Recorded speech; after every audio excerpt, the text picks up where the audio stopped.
আসসালামু আলাইকুম। সবাই ভালো আছেন? আসলে আজকে এমন এক জায়গায় আসছি, জায়গাটা একদম গ্রাম এলাকা। মানে অনেক সুন্দর জায়গাটা। আসলে গ্রামে যে কতটা শান্তি, ঠিক আছে, সেটা কখনো বলেও বোঝানো সম্ভব না। শহরে অনেক জ্যামজট, তারপর গাড়ির হরেন, শব্দ দূষণ, বায়ু দূষণ, অনেক কিছু, ঠিক আছে। কিন্তু গ্রামে আসলে সবকিছুই তরকারি যা আছে, শাকসবজি, সবকিছু খাইয়ে অন্যরকম একটা স্বাদ, অন্যরকম একটা টেস্ট পাওয়া যায়। আসলে এই যে দেখেন গ্রামে কি পরিমাণ শাক, আসলে এই শাকগুলা কিনতে গেলে অনেক টাকা।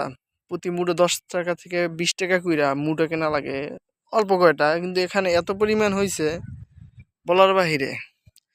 গ্রামে বসবাস করলে আপনার তরকারি শাকসবজি এগুলা না কিনলেও চলে, ঠিক আছে।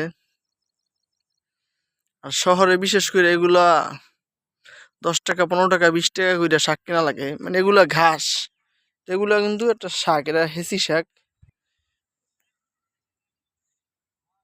কি পরিমাণ ধরছে, অনেক ধরছে, অনেক, বিশেষ কইরা প্রচুর পরিমাণ ধরছে।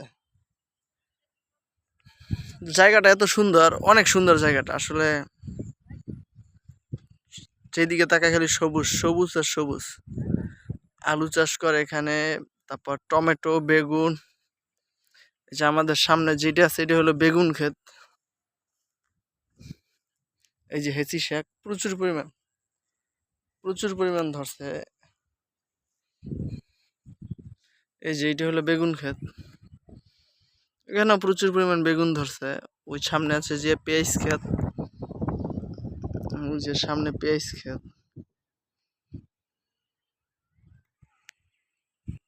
অনেক সুন্দর জায়গাটা।